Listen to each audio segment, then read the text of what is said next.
Meus queridos, esses últimos 2 domingos nós temos ministrado sobre a família, né? E o domingo que vem é o primeiro domingo do mês de fevereiro, e nós estaremos também ministrando, dando continuidade ao tema família, né? Que Deus tem colocado no nosso coração esse desejo de continuar investindo na família, né? De alguma forma, nesses últimos 2 domingos, você foi abençoado ou não? Te ajudou? A palavra de Deus te ajudou até, às vezes, melhorar o teu procedimento com a tua família? Está te desafiando? Muitos jovens, domingo passado, chegou a mim e falou assim: pastor, meu pai e minha mãe te falou alguma coisa? Eu falei: não falou, não deu dica nenhuma, né? Ah, pastor, o senhor está morando lá em casa? Né? Porque tudo que o senhor falou que está acontecendo lá em casa. Então a gente falou bastante sobre o filho, até sobre a questão do pai. E a gente vai dar continuidade a esse assunto da família. Amém? Glória a Deus, meus queridos. Eu quero partilhar com você uma breve reflexão. E quero que você abra comigo lá em João, capítulo 14, versículo 27. Olha o que a Bíblia diz para você. Deixo-vos a paz, a minha paz vos dou, não vou-la dou como o mundo a dá, como a dá o mundo. Não se turbe o vosso coração, nem se atemorize. Feche os seus olhos, meus queridos, mais uma vez. Senhor Jesus, que teu amor seja derramado nessa noite, através da sua palavra. E tudo aquilo, Senhor, que a tua palavra tem reservado para nós, que nós não venhamos a perder nada, em nome de Jesus. Amém. Paz, meu querido. Né? Paz é o que muitas pessoas estão buscando, tomando um remédio, um antidepressivo, ou às vezes, né, infelizmente, atentando até contra a própria vida.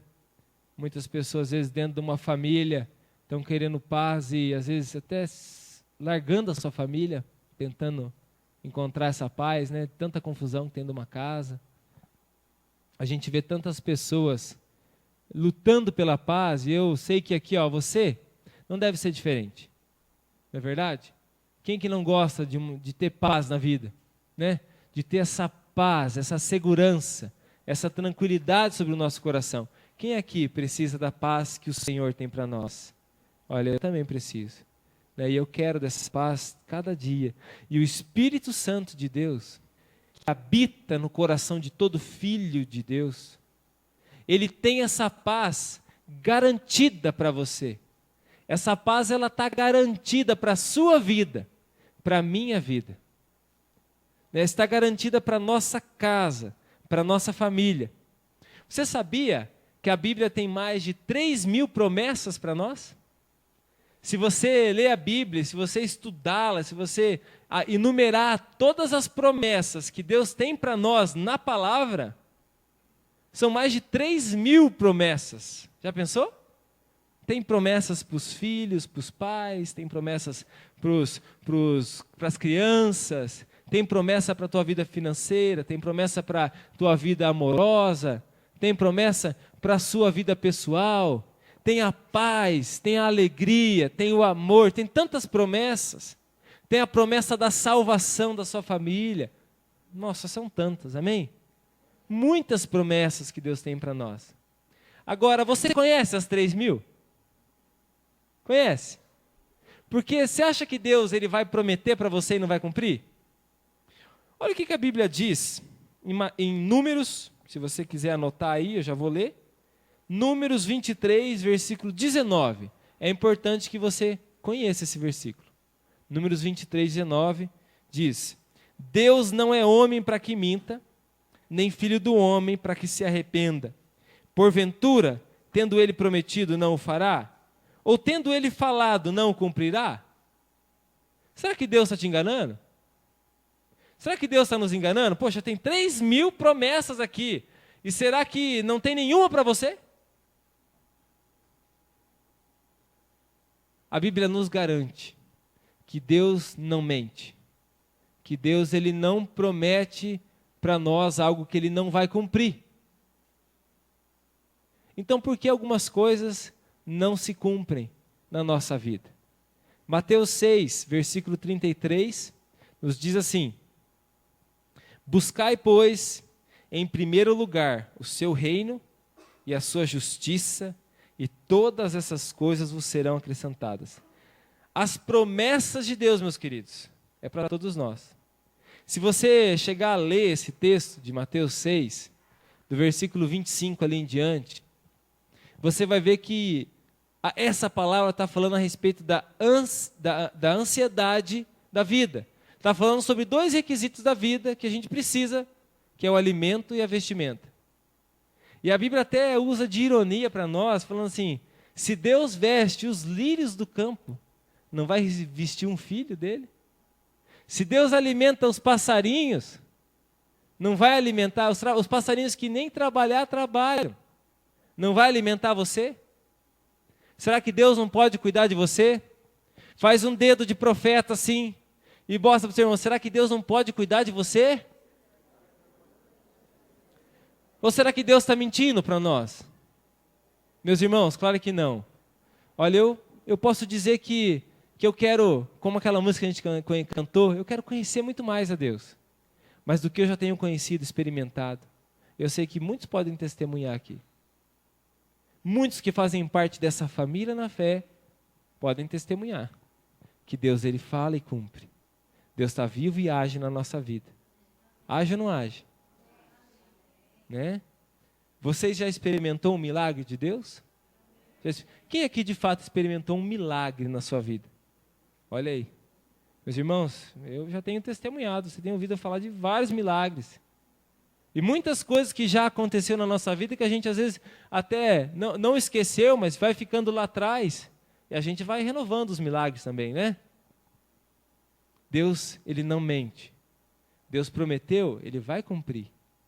Agora, claro, se você quer que as promessas de Deus, por exemplo, uma das promessas foi o texto que eu li, a paz. Puxa, se Deus tem paz para a nossa vida, então por que às vezes a angústia toma conta do nosso coração, ao ponto da gente precisar até de um auxílio médico? Cadê a paz? E quando eu estava meditando sobre esse texto, Deus falou uma palavrinha no nosso coração, no meu coração. Aqui no nosso mundo, né, nós temos o alfabeto. Qual que é o alfabeto? A, B, ó, você viu? Todo mundo sabe, né?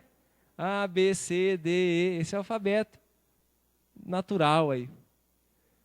Mas sabe qual que é um dos princípios fundamentais? Como eu tenho ensinado para você.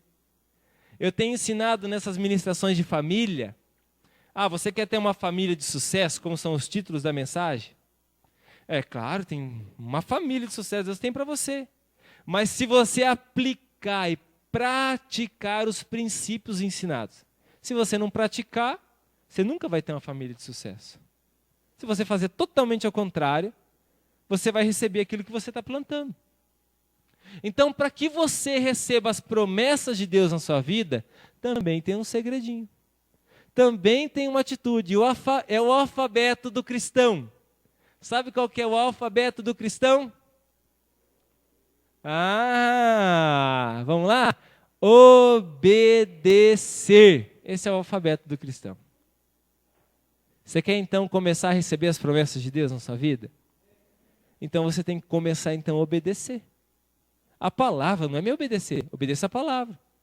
É claro que através da palavra você vai aprender a obedecer o seu pai, sua mãe, vai aprender a obedecer a sua autoridade, você vai aprender a obedecer aquilo que Deus tem reservado para você. O que Deus tem reservado para você?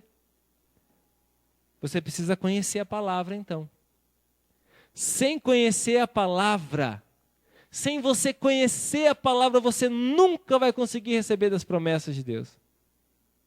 Você sempre vai viver com as migalhinhas que caem da mesa dos filhos. As migalhas só. Mas o banquete que Deus tem reservado para você, você nunca vai poder experimentar, porque você não conhece nem sabia que tem um banquete para você. Então você tem que começar a se debruçar na palavra do Senhor. Em Deuteronômio, você consegue abrir em Deuteronômio? Deuteronômio, capítulo 28. O versículo 1 diz: Se atentamente ouvires a voz do Senhor teu Deus, tendo cuidado de guardar todos os seus mandamentos que hoje te ordeno, o Senhor teu Deus te exaltará sobre todas as nações da terra. Se ouvires a voz do Senhor teu Deus, virão sobre ti e te alcançarão todas essas bênçãos. E aí tem uma lista de bênçãos para você. Meu querido, você está enfrentando enfermidade? O que a Bíblia diz para mim e para você com respeito à enfermidade? Então, essas promessas, se você começa a conhecê-las e você começa a obedecer a Deus, você pode se apropriar delas para você. É lógico que Deus ele é soberano sobre todas as coisas. Nós nunca podemos manipular a Deus, sabe por quê? Porque Deus conhece o nosso coração. Deus sabe qual que é a motivação do seu coração em estar aqui. Deus sabe qual que é a motivação do seu coração quando você dobra o seu joelho. Deus sabe qual que é a motivação do seu coração quando você lê a Bíblia. Deus sabe qual que é a motivação do seu coração quando você entrega a sua oferta, quando você dá um abraço em alguém. Deus sabe a motivação. Porque Deus conhece o nosso coração. Agora, se a motivação do nosso coração ela é genuína, ela é verdadeira, no intuito de conhecer mais, para experimentar o sobrenatural, então a gente pode se apropriar dessas promessas. Começa a conhecer a palavra. Você sabia que se você lê 15 minutos da Bíblia por dia, num ano você vai ler a Bíblia inteira? Não precisa levantar a mão, mas quem aqui já leu a Bíblia inteira? Não é o fato só de você ler também, por ler. Não é verdade? É igual, eu me lembro na minha adolescência, né? Uma hora eu conto para vocês como eu aprendi a gostar de ler. Né? Algumas pessoas já conhecem essa história. Mas eu não gostava muito de ler. Então eu tinha lido um livro lá na 5ª série e eu usava aquele livro até o 2º grau. Eu estava usando o mesmo livro para fazer os trabalhos. Porque eu não queria ler outros livros. Mas depois que eu arranjei uma namorada abençoada, ela me ensinou a ler, né?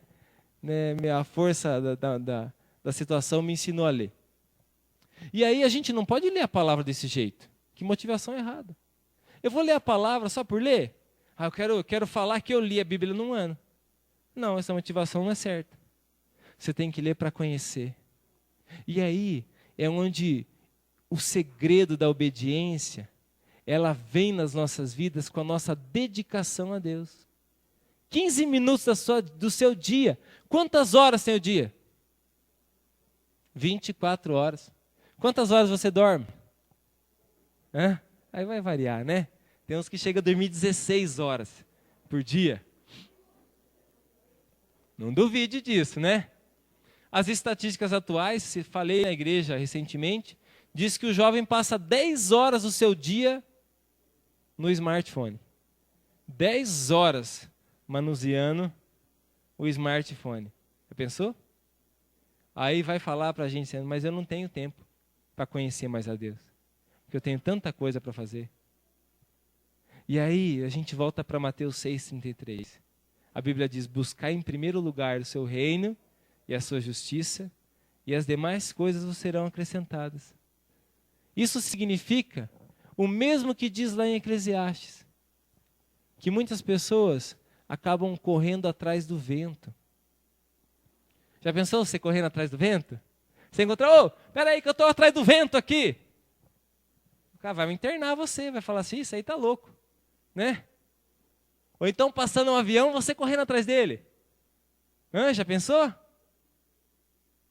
Não vai dar, né? E às vezes as pessoas espiritualmente estão levando a vida assim, correndo atrás do vento, correndo atrás das bênçãos. Aonde está a bênção? Está lá. Tem alguém lá que ora que tem bênção para nós. Corre lá nas bênçãos. Onde está? Lá, vai lá em tal cidade do país. Não importa, vamos fazer uma cruzada e vamos junto. Aonde está a bênção? Ah, a bênção está ali, está em tal lugar. A bênção está lá na igreja metodista. Hoje eu vou lá na igreja metodista e tem bênção. Ah, a bênção está lá na célula do fulano de tal. Aí ele quer ir em todas as células. Um dia alguém falou para mim assim, pastor, eu posso ir em todas as células se eu quiser? Se eu quiser participar de uma célula na segunda, de uma na terça, de uma na quarta. Eu falei, poder você pode, mas é a mesma palavra. É mais fácil você obedecer já da primeira vez, né? Ouve a primeira vez, já obedece. Não precisa ficar ouvindo 7 vezes a mesma palavra. Se for o caso, né? Meus irmãos, em Deuteronômio 28, está ensinando para nós que eu e você, nós não precisamos correr atrás da bênção. Fala para o teu irmão aí, querido, que está do seu lado. Você não precisa correr atrás das bênçãos. Nós precisamos é obedecer. Porque se nós obedecemos, as bênçãos, elas vão correr atrás de nós. É o que diz a palavra. Se nós obedecermos, as bênçãos virão. E nos alcançarão. Mas se nós obedecermos. Agora, então eu vou obedecer a Deus naquilo que é grande. Não, não é só assim. Você não adianta obedecer a Deus no que é grande e desobedecer a Deus no que é pequenininho. Até a Bíblia nos fala sobre a fidelidade, falando assim, olha, você seja fiel no pouco, que sobre muito Deus vai te colocar. Mas às vezes você não é fiel nem no pouco e está achando que vai ser fiel no grande. Então você comece a obedecer em todos os requisitos. A Bíblia diz, não minta. Né? Tem um testemunho do Nabuco, uma hora você pergunta para ele. Não mintais. Começa a fazer assim. Começa parando de contar mentira. O primeiro passo de obediência, né? Tem muito mais. Eu tenho que ser fiel. Tem que ser fiel com quem? Com a minha esposa, com meu esposo, com o meu amigo. Então, vou ser fiel.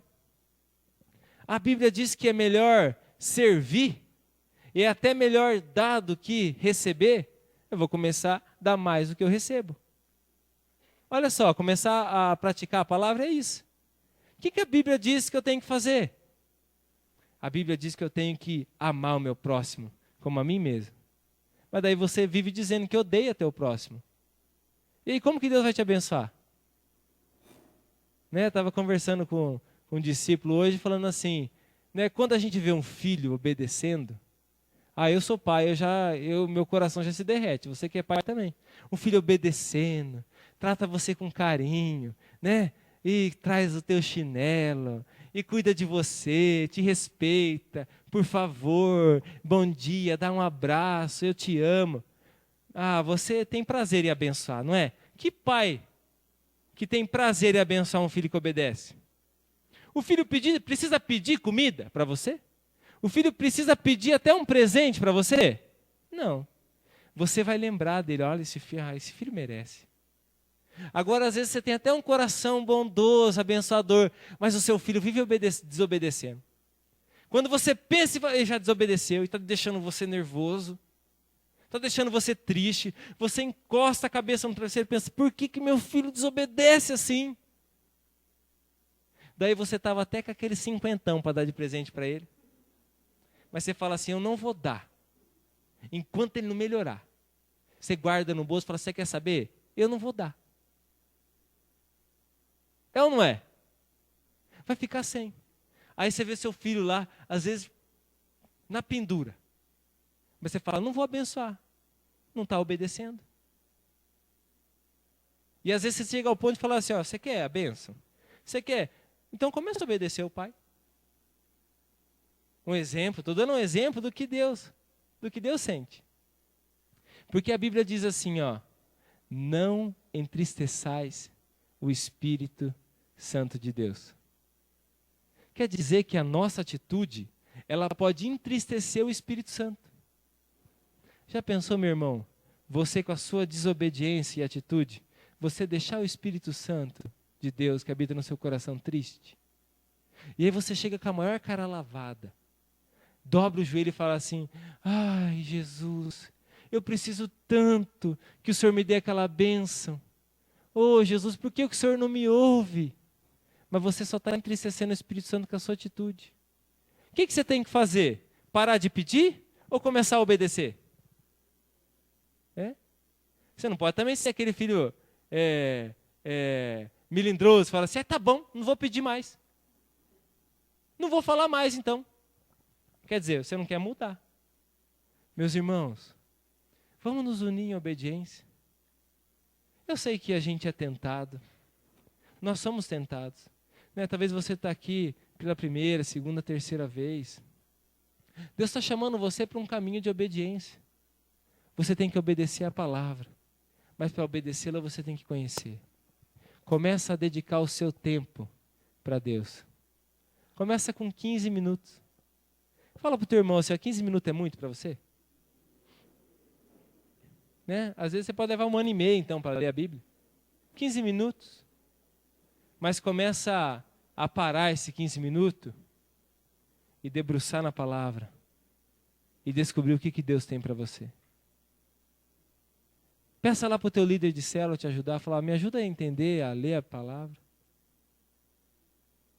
Né? Peça orientação de um cristão. Comece a se aproximar de Deus. Quero que você se coloque em pé. Se você quiser também, se você quiser ficar sentado, né? Nós vamos ter um tempo de oração. Fique na liberdade, né? Não é se você está de pé que diz que você é santo. Mas eu quero que você fique na liberdade do Senhor para nós orarmos. Eu gostaria aqui que todos pudessem fechar os seus olhos e pudessem ter esse tempo de oração.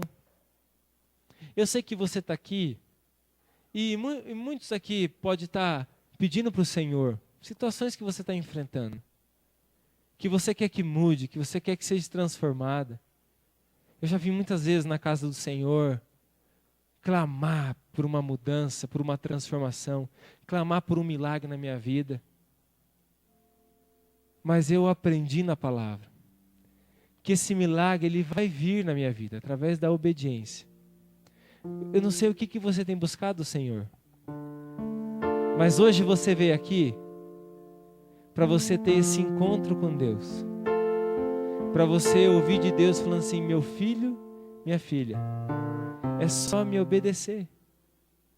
Você não tem Deus não é um pai carrasco que está falando assim e chantageando você de maneira alguma. Ele está te convidando. Ele não pode quebrar princípios que Ele mesmo instituiu. Ele tem princípios na vida dele. Que para nós recebermos da bênção dele, que é o Criador, Deus não é como nós, Deus é o Criador de todas as coisas, Ele é soberano. É Ele que deu a vida que há em nós. E dentro desse princípio, então, está a obediência.